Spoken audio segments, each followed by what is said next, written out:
The sthan has value. Wherever the consecrated deity is there, that place has relevance. Ramayana and Mahabharata, they are part of Itihasa. First, you have to change the entire education system. Bring it in sync with the ancient education system. People have been waiting for 500 years. Hindu civilization, it's a very dynamic civilization. Sanatan Dharma is a spiritual entity. Bharat is a civilizational entity. It's unfortunate that we're calling it mythology, but we're going to bust it once and for all. Welcome to a brand new episode of the Indian Millennials podcast. Today I'm joined by Parikshit Sachdeva. Let me tell you a few things that he's an expert in. Hinduism, Sanatan Dharma, ancient Indian history, ancient global history, geopolitics, world affairs, economics, and a lot more. When you combine everything and when you just speak to him about any topic, it brings a hugely enriching conversation to the table, which can really give a lot of insights to all of you. And as I'm here to give you that experience because I've had some very interesting experiences with him, where I've learned a lot of things, and I want to bring this to all my listeners. So welcome to this episode, and today's topic happens to be Ayodhya, which Sadhu is not only good at it, not only knows a thing or two, but is extremely passionate about it. And you will realize what I'm speaking in a few minutes from now. Stay tuned and enjoy it. All right, let's get straight into this topic. Let me tell you this. I'm enjoying the vibe around the country right now. Enjoying the vibe in the city, enjoying the vibe in the apartment that I live in the complex I live in, enjoying the vibe around just around the roads in Bangalore, right? From small kids to grown-ass adults, elderly people, everyone is waving their flag, they're chanting Jai Shri Ram with all passion, it's just amazing. It's just a nice feeling. The only analogy that I have for this is, it's like India playing a cricket match and India winning, and see the celebration on the streets. Yeah. It's like that. It's almost like that. It's like Bharat Premier League. It's Bharat Premier League. Yes, exactly. And the one more thing is, I'm as a guy who's a numbers guy, right? I'm really, really curious to see what the numbers are going to be live streaming of the event that's going to happen, very, very soon. Just a few hours away, in fact. But, oh my God, the vibe, man. This is crazy.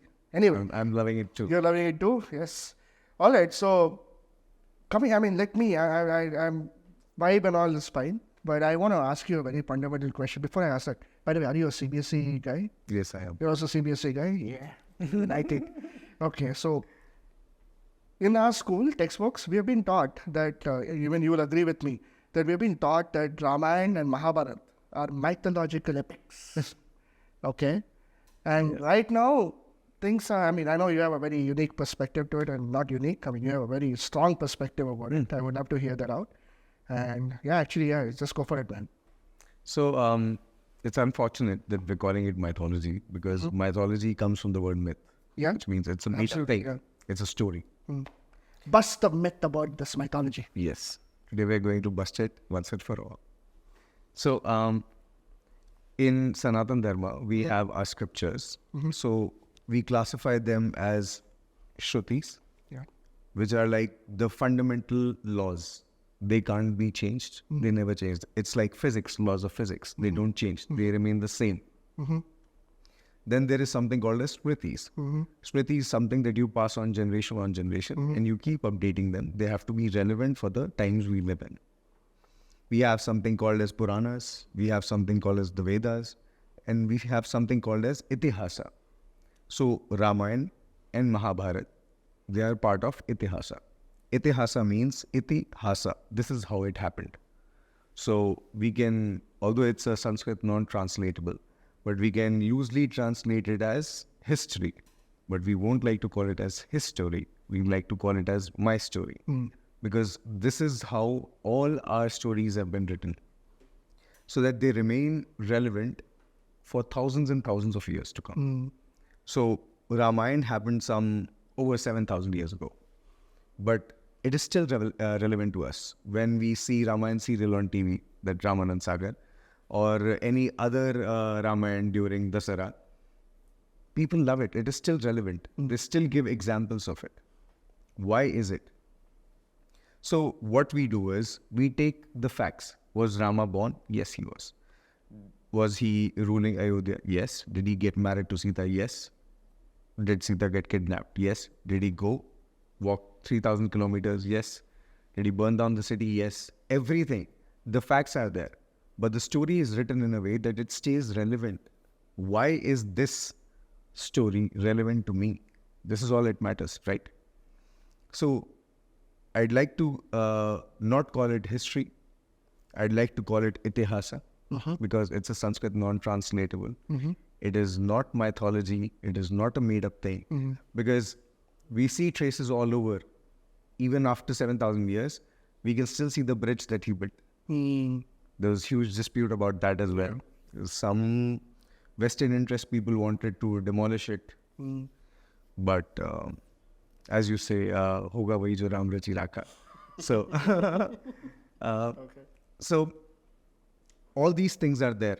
It is not myth. Maybe other religions or other cultures or other civilizations, whatever, they have their own mythology.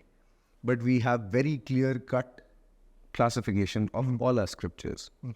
We can't force fit Sanskrit into English because English is a very stupid language by its nature, the way it's developed. Okay. We're talking in English because probably we're talking to stupid people. Or probably we are stupid people. People watch us, you guys are not stupid. Or maybe you are. Okay. So we have very clear-cut classification of all our scriptures. Ramayana is itihasa. It is not mythology. That's number one. And then you said that why is Ram temple so important? It's coming up. The whole country is celebrating. It's like Bharat Premier Week. Yeah. People are celebrating. They have put up flags. They've also put up flags here. They're chanting Jai Shri Ram more than ever, which is a good thing. So to understand why Ram temple is so important, first we have to understand Prabhu Shri Ram. To understand Prabhu Shri Ram, we have to understand, we call him Vishnu's avatar, right? So first we have to understand what Vishnu is. In our Holy Trinity, we have Brahma, we have Vishnu, and we have Shiva. Shiva governs the time. That's why we call him Mahakala. He's the greater time, whatever, non-cyclical time. Vishnu is the space that pervades everything. He's from everywhere to everywhere. Brahma is the matter. So time, space, and matter. This is what the creation is all about in Hindu philosophy. If we look at an atom, if you have to give the same analogy to an atom, then neutron, which is neutral charge, is Shiva. Proton, which is positively charged, is Vishnu. And electron, which spins around the nucleus, is Brahma. Okay. If you see any Vishnu statue, you can see that there's a lotus coming out of Vishnu's navel and Brahma is seated on it. Brahma can travel all around on the same lotus, but he can't escape the lotus. Okay. So in atom also, the electron can go around in orbits, but it cannot escape the orbit. So Vishnu is something that pervades all. Vishnu literally means that which pervades everything. So Rama is an avatar of Vishnu. So he's all-inclusive by nature. This is what we learn from Rama during his lifetime. The way he ruled, the way he lived, he was an ideal son, he was an ideal husband, an ideal ruler he was.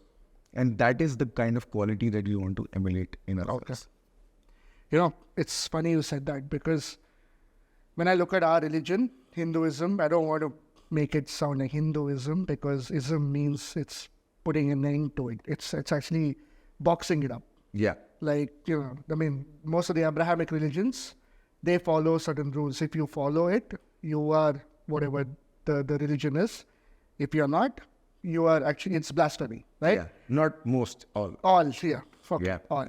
But whereas in our religion, let's call it Sanatan Dharma, in this religion, right? I mean, we have like various gods. We have Vishnu, Brahma, we have Shiva, we have Hanuman. There's so many gods.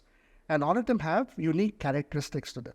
Like, for example, Lord Hanuman is all about devotion. He is completely devoted to Lord Rama's, right? As simple as that. And you can pick that from there. Lord Shiva is the protector.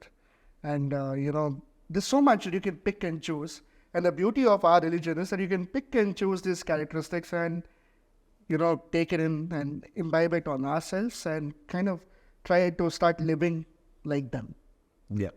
And that's the beauty of our religion. It's all like it's God within us. It's like enlightening the God within us.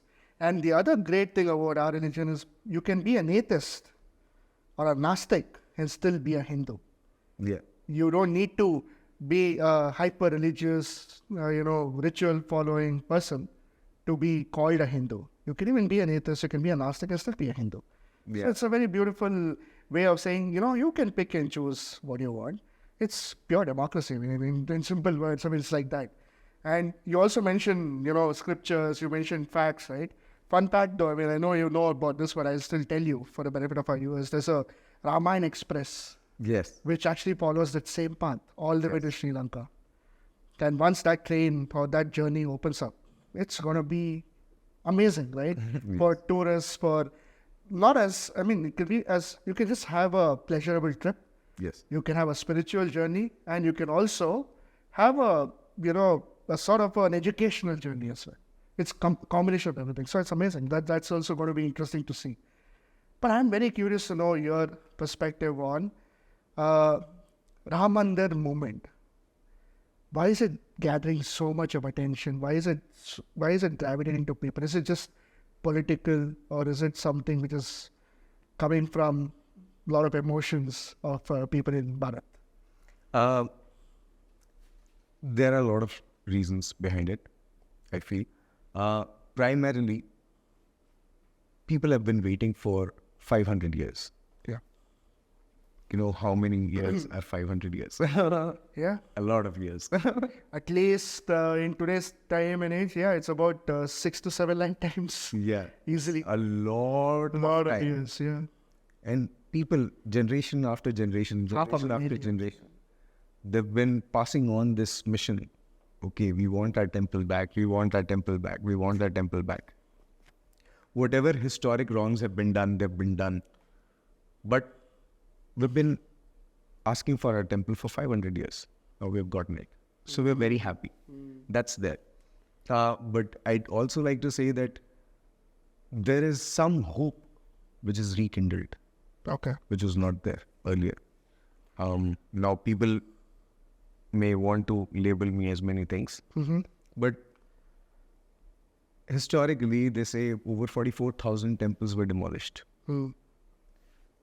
Every old mosque you see, or if they could demolish it, reconstruct it as a mosque, they did that.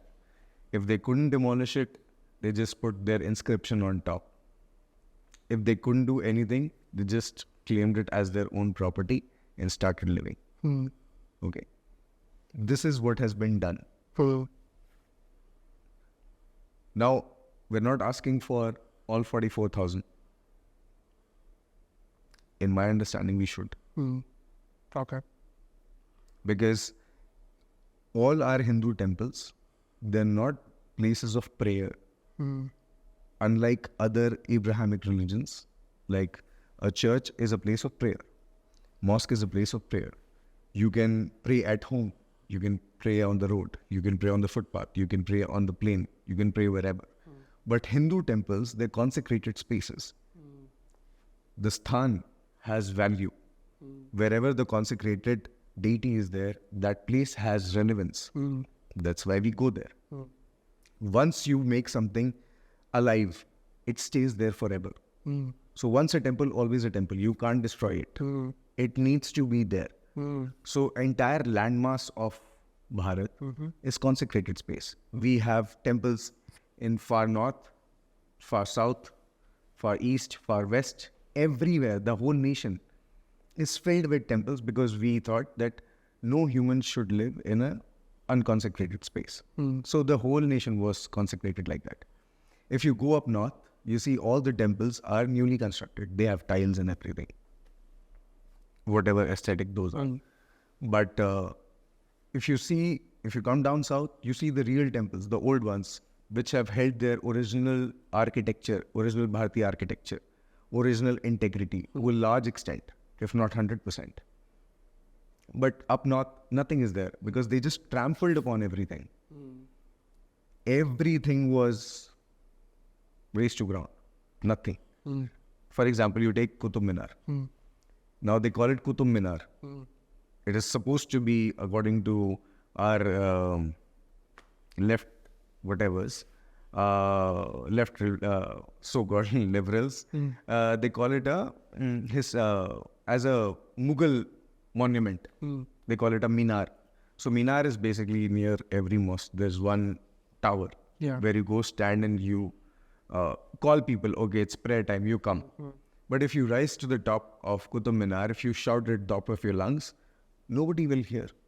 So it defeats the purpose. All around so-called Qutub Minar, there are small deities, statues of Hindu deities. There are pillars. It's all around it. If you see on Qutub Minar, you'll see bells and lotuses and everything. But in Islam, there's no bells. There's nothing about lotus, nothing. It is Vishnu Stambha or Meru Stambha. If you take an aerial view, it will look like a lotus. So every floor has a different lotus with different number of petals. It is trying to explain some science to you. It is a Hindu architecture. We say, okay, Taj Mahal is a Mughal architecture, Qutub Minar is a Mughal architecture. Why didn't they build it back home? How come they learned everything when they came here? How can it be a Mughal architecture? So it's not, basically. It's not. So they demolish all the temples. And now, after a long struggle, we've gotten one. So we're very happy about it. Very, very happy. Everybody should be supremely happy about it. But I think it has also rekindled one hope. Okay. That maybe the historic wrongs will be undone, will be corrected. Okay. I think this is why people are so happy and passionate and excited about it. Okay. You know, I mean, we can go into details about architecture and all these things in subsequent episodes. I'm going to plug the podcast here. We will obviously do a lot more episodes covering these topics. Yes. But, you know, the way I look at it, I mean, I look at it as a victory for India, a victory for civilization. Because in my opinion, we are the only civilization that has stood the test of time. If you look at the Indian civilization and if our roots go back and in terms of trade with a lot of other civilizations that were thriving once upon a time. Take the Incas, the Aztecs in Southern America. Take the other, local people who were called Red Indians, ironically, in the northern parts of America. From Africa, Egypt, everyone, even the Aborigines in Australia. Yes. All these people had some roots or some sort of, connection with the Indian subcontinent. Because at that time, we were a vast empire. Yes. So, that being said, we have still stood the test of time. Because our ancestors were doing the same things as what we are doing now. Giving you an example of it is you put a tilak, right? This is what our ancestors, thousands and thousands of years back also were doing the same thing, and even you're still doing it. Yes. No other country, no other nation on this planet can actually say that, yeah, we are doing the same thing what people were doing tens and thousands or maybe 5,000 years at least. So that's why, from that point of view, as a civilization state, this is a sort of a renaissance. Yes. It's a cultural renaissance. I won't call it a Hindu renaissance. I'll call it a cultural renaissance because this is what is uniting all of us together. It's actually making us feel proud of it. And you mentioned something about the ecosystems of temples, right? About the sort of how the temples were built back in the day. Yeah. And there were ecosystems. I'll tell you something. What this particular mandir, Ayodhya Mandir, all the roads in Ayodhya, the new town now, are actually, they start from the temple. Beautiful. And once you enter the city, all the roads lead to the temple. So, and this whole Vedic city plan that they have done is beautiful. Because if I look at Ayodhya, about, say, maybe about 15 years back, I'm sorry to say this, I know I'm going to offend a lot of people by saying it looked like a very backward town.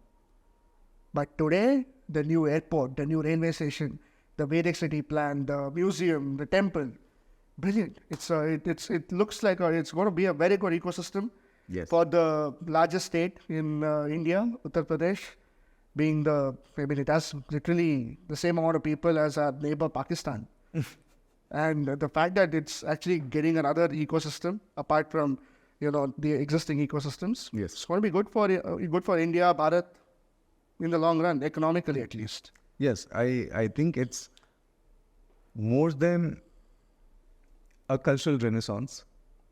I feel that the civilization itself, it's not about putting tilak, which we were doing like thousands of years or whatever. It's not about doing the same thing for thousands of years. Hindu civilization, it's a very dynamic civilization.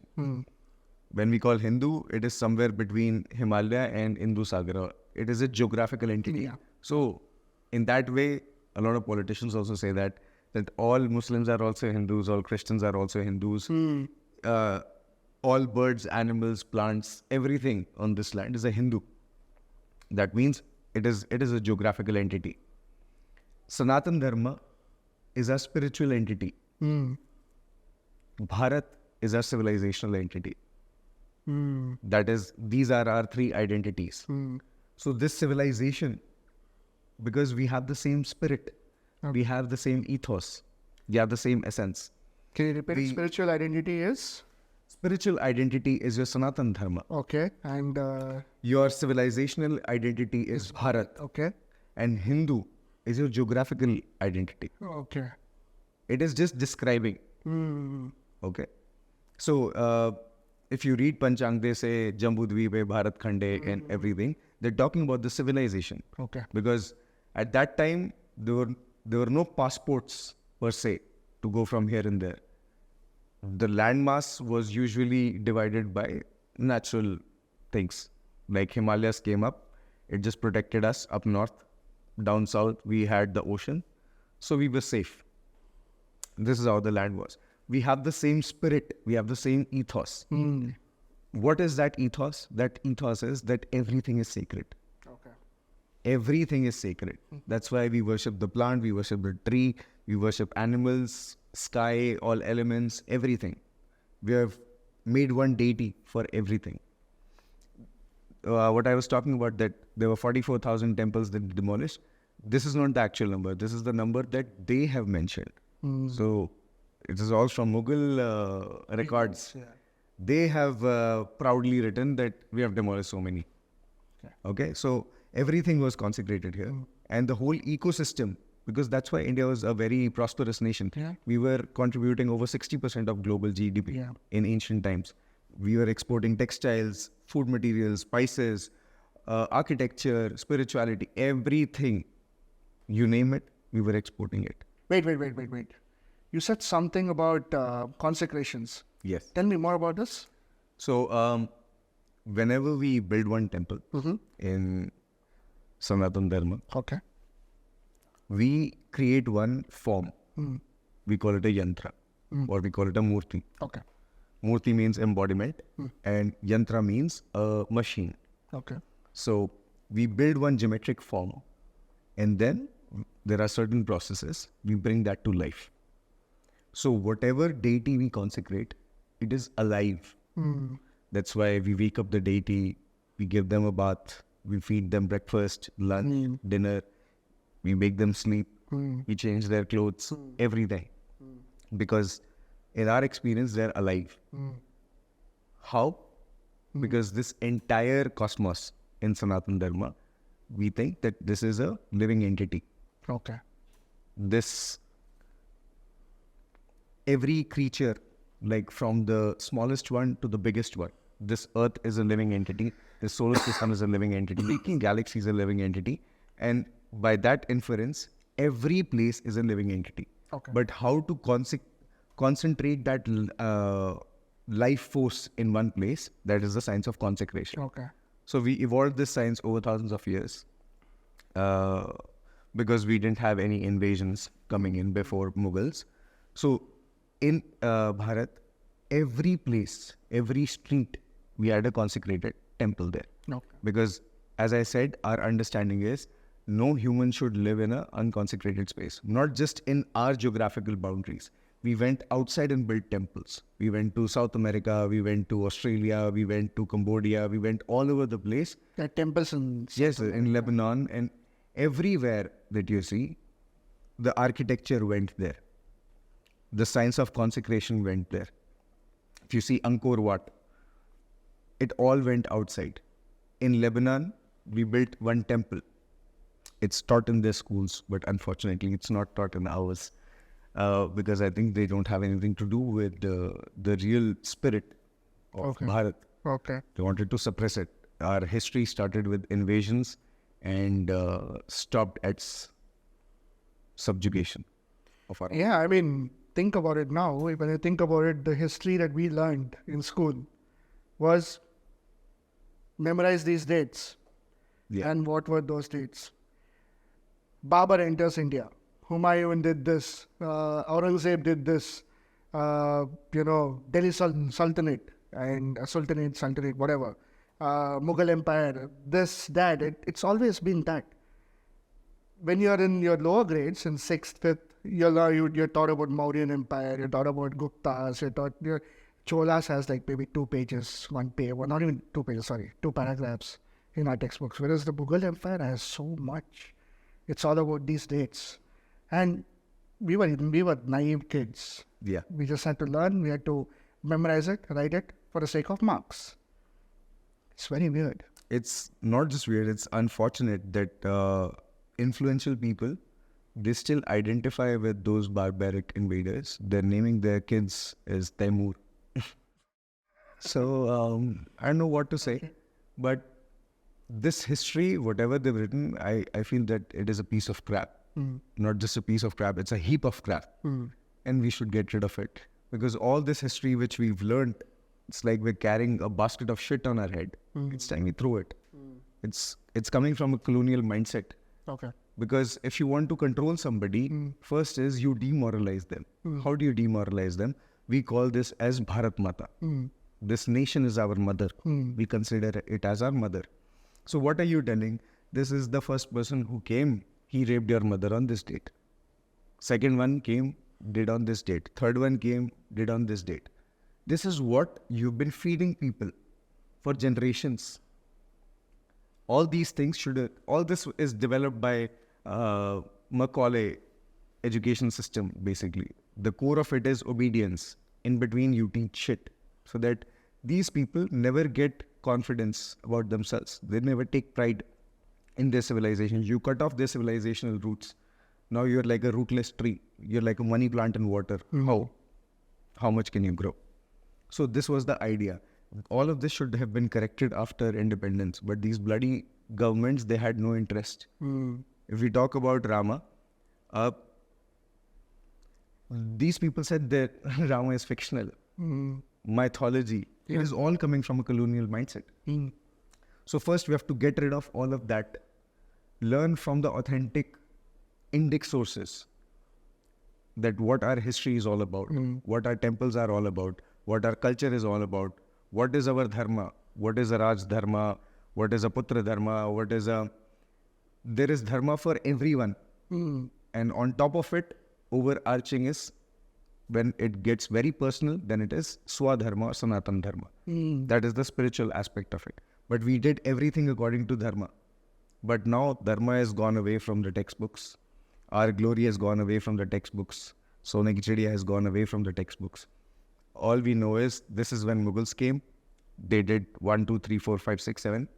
And this is when Britishers came. They did 1, 2. Now we say that thank God they came. There are a lot of people, they say thank God Britishers came. Thank God Mughals came. They gave us biryani. What the hell? They came from Middle East. Where are rice? Did they come from the Middle East or did they come from these Central Asian countries? So the people that we call as Mughals, they're basically Mongolian Empire. They're Mongols. Yeah, so Central Asia, basically. Yes. That, yeah. So there's no rice. There's no spice. There is no milk. There's no ghee. Then how did they give us biryani? Okay. They said that they gave us Taj Mahal. They gave us this and that. Why didn't they build it in their own land? Why did they come here and build? All of a sudden, they learnt everything. They didn't even make one safety pin till now. What will they build? So, this was the idea that we consecrate every part. But now, when these people came, it all got trampled upon. And this is the kind of history that we have learned. We have not learned the glorious times. We have to identify with that. We have to identify with our ancestors like Sri Ramchandra for our character. We have to identify with Sri Krishna for our glory and wit and wisdom. People talk about Sri Krishna just for his flute, makhan, gopis. They want to keep him confined to that. Like he built numerous ashrams. He was a Yogeshwara. He was the yogi of highest order that people don't talk about. He was the greatest warrior. He had 64 talents, 64 kala. He was a Sampurna Avatara that people don't talk about. They just want to confine him to these three, four things. This is a recipe for subjugation. We have to get rid of all of these things. We have to open our, broaden our minds, open our horizons, and really see what it is. And correct the historic wrongdoings as soon as we can. As soon as we can. You speaking of historical wrongdoings, you also mentioned in the previous point that there are about 44,000 odd temples, Yes. right? But you also mentioned something which I was also not aware of, that this is data coming from the Mughals, Yes. not from Indians. Yes. Right? Tell me more about this. Because I am not aware of this. So,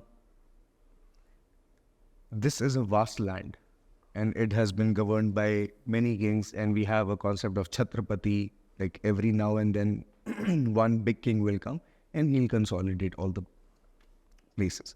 So when Mughals came, for them it was a religious expedition. They took pride in it. So whatever temples they demolished, they recorded. With great pride, they recorded everything. And they said, okay, today we demolished these many hundreds. Today we demolished these many dozens. Tomorrow we'll demolish these many thousands. They've given these records. But as I said, that our concept is no human should live in an unconsecrated space. That means every street was a temple. These 44,000, we get records from their writings. In my understanding, there could be lakhs and lakhs of temples. Right now, people are only talking about 3. They made one jingle also. Ayodhya to abhi jhaki hai, Kashi Mathura baki hai. But what about the others? Okay. Yeah. I'm very happy that Ram Temple came about. It took 500 years. Now, what about Kashi? Mukti dilao. What about Mathura? Mukti dilao. What about others? और एक बार होने के बाद please government से मुक्ति दिलाओ. This is also something that we should talk about. That why we call ourselves a secular nation, but why is the government controlling all the temples? But leaving that conversation for another episode. Yeah. But this is what I feel, that there could be lakhs and lakhs of temples, and we have to build them like that, because this concept of building temples is not random. They've designed this whole landmass as one massive human body. So you've seen there are Jyotirlingas, there are Shakti Pithas, there are different types of temples. For a very long time, Kala Bhairava temple was the mean time. So the time started from here. Okay. Mahakaleshwar temple. So when Britishers came, that's when it got shifted to UK. Because Mahakaleshwar temple, this is where time begins. For a long time it was that. So this whole landmass is built like a human body. Each of the temples, they govern some or the other faculty. That is the reason that we were so prosperous. That the whole nation was aligned with the cosmic geometry. Everything was in sync. people were prosperous. They were making a lot of goods. They were supplying them. They were creating a lot of culture, a lot of art, a lot of music. And they were also making a lot of money, which kind of invited a lot of bandits, invaders, thieves, criminals. Some of them came and did whatever. But now that we are back, I think we should do something about it. Yeah, I mean, before we do something about this, we need to write the raw history of India. Yes. I think that's a bigger thing that we need. Okay, so history is always being taught by people who have won, right? I mean, even post-World War II, history has been written by the Americans, the Brits, and the Russians because they won that. Yes. But even present-day history will be written by, whenever something happens, it's going to be written by the person who's victorious. Yes. Now, when we talk about Mughals, when we talk about the history that they wrote for us, we've also read some positive stories about Akbar. We've read a lot of such stories, right? But the reality of these different historical events, you need the two sides of it. Yes. The oppressor and the oppressee, the victim and the culprit. Yes. It's always binary, right? We have one positive, one negative. Simple. It depends on which side you associate yourself with when you read it. Yes. But when we read our history books, there's a tendency to feel that even Mughals were Indians when they were not. Yes. There's a tendency to look at the British as, the people who gave us English, who gave us railways, apart from the trillions and trillions of dollars that they looted out of our country. But yeah, a lot of things that they gave us. They gave us fancy names. They gave us Bombay, Calcutta, Bangalore, Trivandrum. I can go on and on. They made Udagamandalam, Ooty. Interesting. They gave us a lot of things. But the funny thing is, we still read it like that, even after getting independence. So whom did we really get independence from? If we are reading the same people as victorious people, whom did we get independence from? Did we get independence from the Brits? Did we get independence from them? No, we are reading them in a proper way. That only a few certain clan of freedom fighters are hailed, whereas a certain set of people who also gave their blood, sweat, tears, everything for the country are completely ignored. It's very, very unfortunate. Yeah. It's very, very unfortunate that we've forgotten our heroes and we're worshipping people who actually looted us, beat us down, destroyed our temples, who tried to destroy our spirit, but couldn't. But what I feel is it's an upsurge right now. Yeah. The time is moving up. Whatever dark times were, in my understanding, they're over. And with the coming up of Ram Temple, may Ram Raja also comes. Because it is, they rightly said, Ayodhya bhi jahan ki hai. I agree with that, 100%. But there are a lot of things that we need to correct from the fundamental level. First, we have to change the entire education system. Bring it in sync with the ancient education system. With modern elements, of course. Yeah. With modern sciences. I'm saying the system, not the content, what was taught. Yeah. The system. Because in ancient times, there was a Gurukul system in which you'll be taught basic subjects and you'll also be given a lot of vocational knowledge. Yeah. True. So if you are a Sunar, for example, you make gold ornaments, that knowledge is passed on.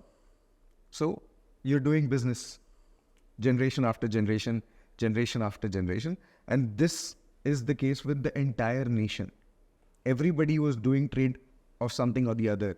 I don't know from where this job mindset has come, that I have to do my graduation, my MBA, do this, that, and then I want a job.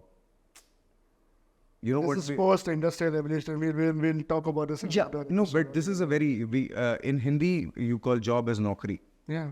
Naukri, the word has naukar in it. Yeah. So I'm saying you don't have to fantasize about it. Oh, I need job. It is the highest thing. It is the best thing in the world. No. Bharatiya people have always been great traders, great innovators, great merchandisers, Great entrepreneurs. great entrepreneurs. Yeah. So they've always been that. There's a reason that we were the most prosperous nation because we were into business more than job.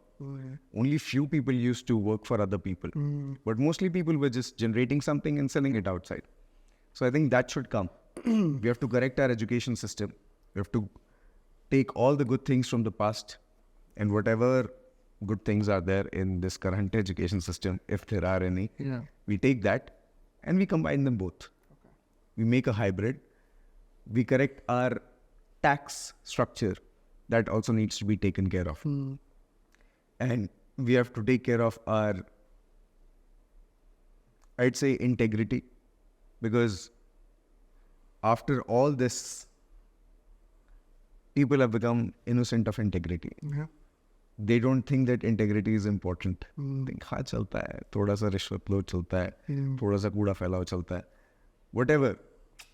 We have to work on our integrity because this is what Sri Ram signifies. He's a person of absolute integrity. He's Maryada Purushottam. Now with the coming up of temple, I think may Rama awaken within us as well. Good point, valid. I mean, I don't know whether I can agree or disagree. I mean, it just makes a lot of sense. That's all I can say. But I'll tell you what the current conversation is, okay? So there are two sides of it. Again, one side speaks about, when you talk about historical wrongdoings, they say, let the past be the past. Move on from it. Okay? Abhi present mein kya ho raha hai? Wo dekho. That's one. Second, now when it comes to even Ram Mandir, there are two sides again. One side is like, why is it so politicized? It's just a political marketing tool used by the BJP for the upcoming general elections. Okay? There's one side of it which says, no, this is cultural identity reset. This is a cultural renaissance for India or Bharat. Both are valid. I'll tell you my opinion on this first, then I'll want to hear you out. Is it a political gimmick? I would not use the word gimmick, but is BJP politicizing it? Of course, they are. They are. Are they doing very well, or are they creating an amazingly well-oiled machine marketing campaign for us? 100% true. They are doing it. They're doing a fantastic job about it. All marketers, all digital or conventional should learn a thing or two from them on the way they're doing it. Is the opposition party also politicizing it? I would say yes, they are also doing it. I'll tell you why. I'll invite you somewhere. Okay, so I'm a close friend of yours. Okay, I'm calling you I've done something. I've achieved something in my life, and I'm like, I want to celebrate it with my close friends. And I value you as a close friend. I invite you. You come over, you shake my hand, you say congratulations, you participate with me, you go away. That's one way of looking at it. Second thing is, you don't attend. You will be like, you're not achieved jack shit. I'm not attending your event. And you also call your friends and you also tell other people not to go. Then say, why? He's not done anything. Why do you want to celebrate with him? Okay. Be it whatever reasons, envy, jealousy, doesn't matter. But by you not attending, you're also giving a message. Correct. The same way, when the opposition is invited and they are not attending this particular event, even they are politicizing it too. Yes, they are. The guys who are calling this a political gimmick is also politicization of the same thing. Because I've never seen a BJP handle on social or otherwise say this is a political campaign. No, they are hell-bent on, they're not doing anything. I mean, I've never seen anything from BJP handle. This is all people. It's driven by people. Yes, media resonates with what people want to see. Yes. It's today's economics. Wherever attention is there, we're doing it. And we are also kind of examples for it. We know we are doing this podcast because this is the thing that's happening right now. Yes. That's exactly what everyone is doing. So this is my opinion. It is politicization, but again, it's also cultural and it's also both. Yes. Yeah, So, yeah. I'd like to add something to it. Please. That I feel it is not being politicized enough. Okay. It should be politicized even more. I'll tell you where I'm coming from. Go So we have talked about Ramayana. Let's dive a little bit into Mahabharata. Okay. Pandavas were on the side of Dharma. So we'll establish Dharma. Whatever is happening, let there be justice. Yeah. Kauravas were hell-bent on saying, I won't give anything. I will not give anything. I will not give my support. I will not give my land. I will not give you a kingdom. Nothing I'll give. Okay. So there was massive politicization at that time as well. Yeah. So there was a big war. Whoever won, they established whatever they wanted to establish it. So Pandavas won, they established Dharma. BJP is not doing that. They should say, okay, we've built Ayodhya, we'll build other temples also. Politicize it more. Say that we'll bring about 10 more temples. Here, everywhere. Say it. Say we'll build Ram Setu again. Say it. Because these temples, they're not just temples. They're huge economic and cultural hubs. Because in ancient times, there were universities, there were institutes affiliated with them.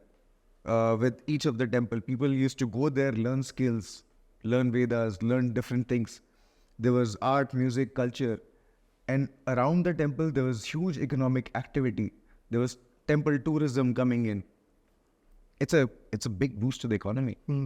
So I feel they're not politicizing it enough. They should do it much more. They should promise much more. They should deliver much more. Yeah. This is what I feel. I would like to add to this also. I would like to go on record and say with a lot of responsibility that what's happening in Ayodhya right now. Give you an example. The real estate prices in Ayodhya about 2 years back, say it was X, okay? Variable X. 2 years later, it's become 4X. People like Amitabh Bachchan have bought houses, or not houses, I mean, have bought plots. Okay, this is what I've read somewhere. Fact check it if you guys want to. But people are actually investing in Ayodhya. Ayodhya's connectivity to other parts of Uttar Pradesh has improved rapidly thanks to the expressways that have come up.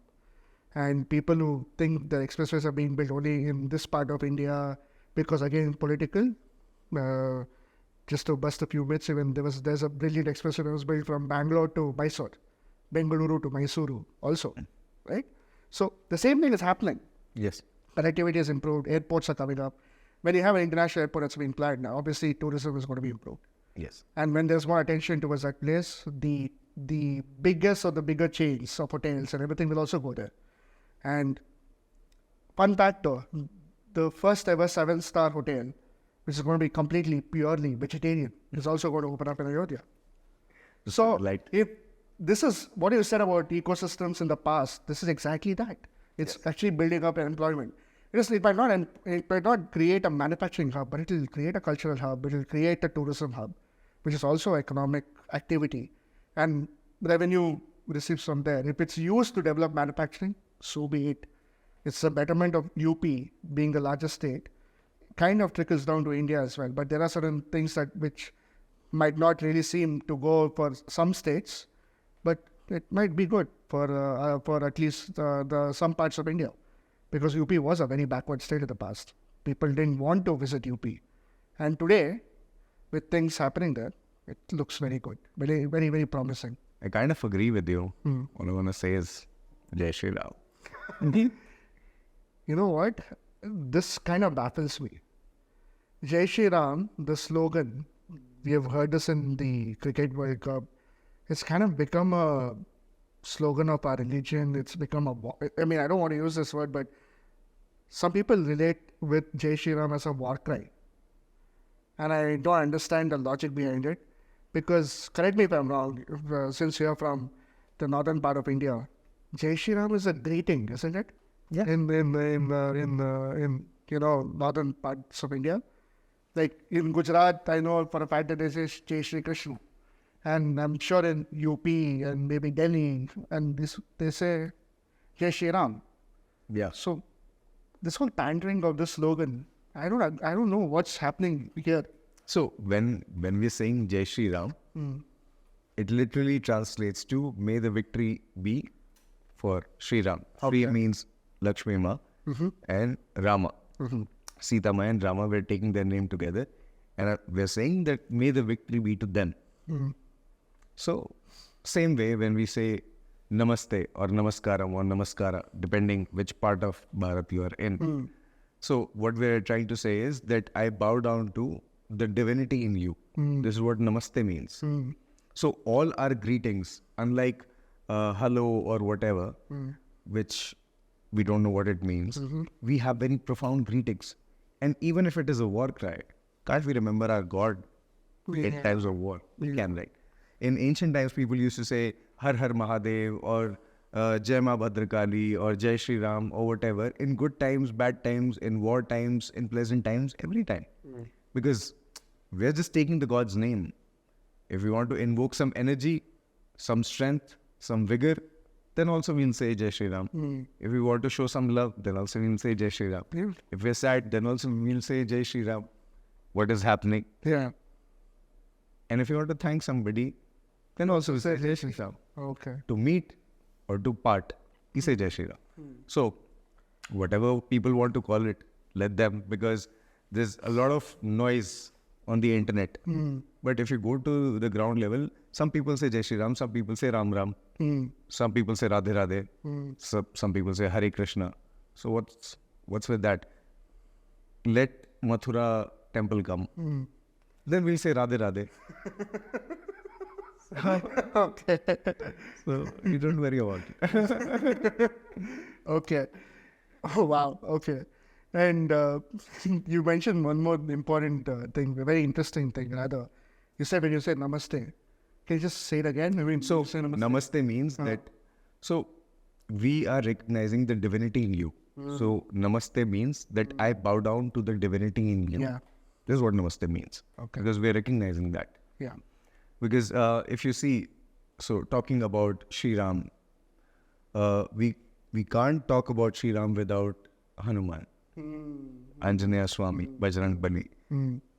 We can't talk about Sri Ram without Bajrang Bali. Yeah. They always go together. So if we look at that, Hanuman is all about devotion. He's always about Jai Sri Ram, Jai Siya Ram or Ram Ram. All the time he's chanting his master's name. Yeah. All the time. Yeah.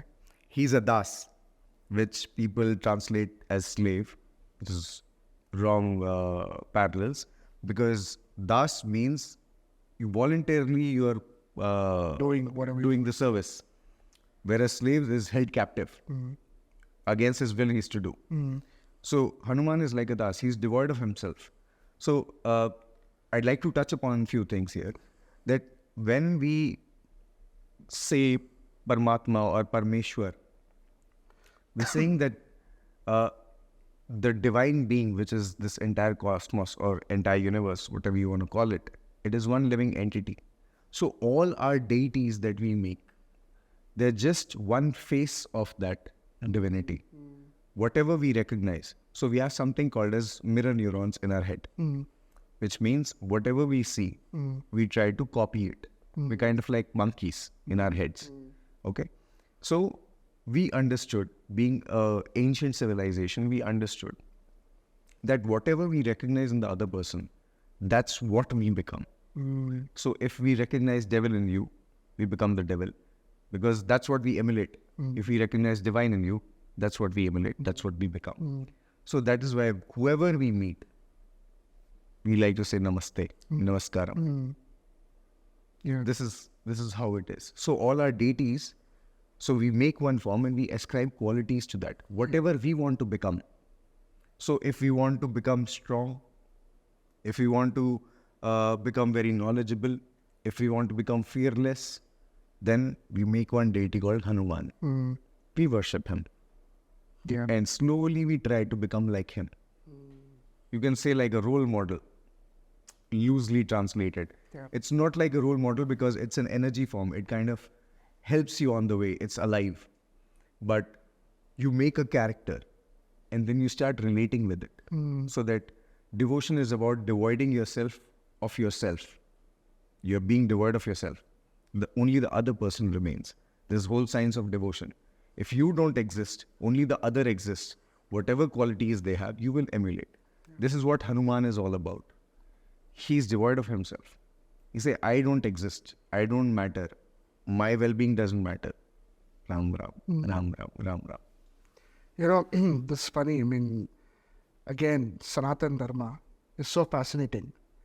Because if I have to give a current day analogy, right? I mean, if you look at any game with a lot of characters, you're playing the game, you'll be like, you know what? And you're playing a multiplayer game. You're sitting with your buddies and you're playing this game. You kind of know that this character belongs to this person. Yeah. This character belongs to this person because they might emulate certain characteristics, right? I mean, I'm talking about Dota here.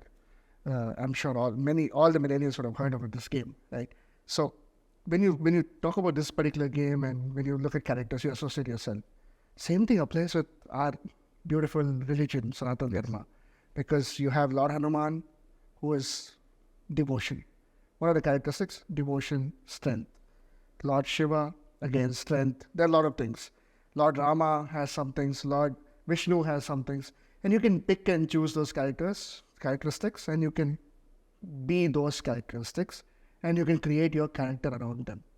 So we have such a repository of information of how to build a character. All we need to do is pick and choose the right ones that suit us. Yes. Simple, right? Yes. So it's a very beautiful religion. So we're approaching the end of this podcast. I want to ask you only one sentence because I know how passionate you are about this particular topic. What does Lord Rama mean to you?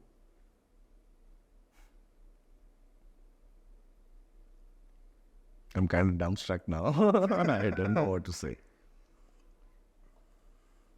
Rama is a lot of things for me.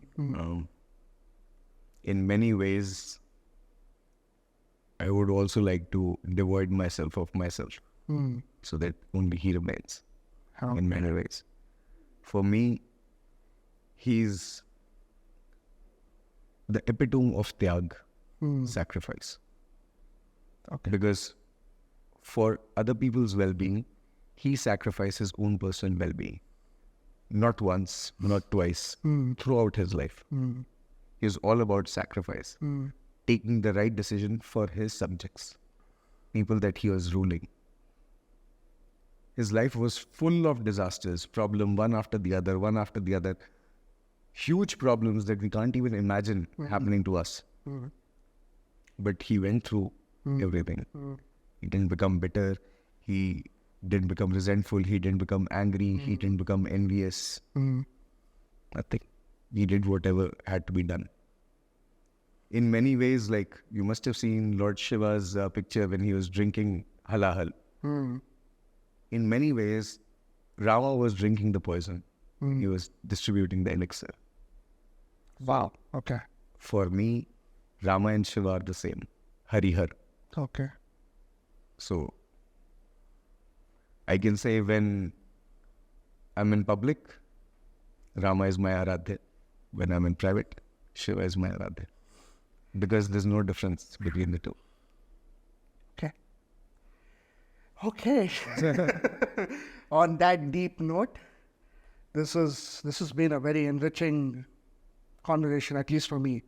I can say that without a shadow of a doubt. All right.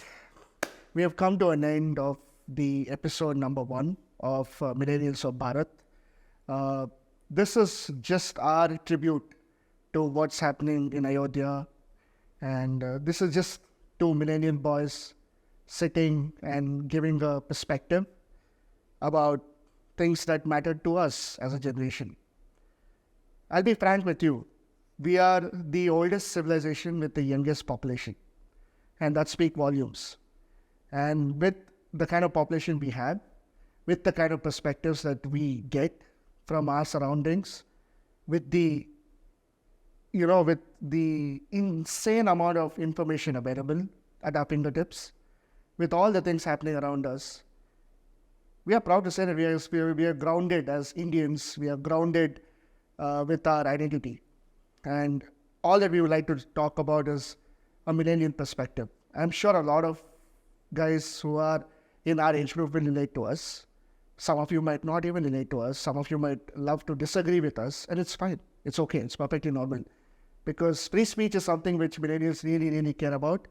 And I know it for a fact because, like I said, we are two millennial boys talking and speaking what we feel is right for us. So, for more perspectives on millennial life, today's episode, yes, was about Lord Rama and Ayodhya. We'll be doing a lot more. We'll be talking everything that, drives our emotions. It could be food, it could be cultural differences, nuances, it could be about history, geopolitics, work, technology, a lot of things. We'll cover everything. And I hope you guys like this episode. Please leave a comment down below saying how much, if you feel that we have spoken something out of line, let us know. If you feel we have spoken the right things, let us know. Please leave a comment down below. And do you have anything to say? On that note, 3, 2, 1. Jai Jai Shri Shri Ram.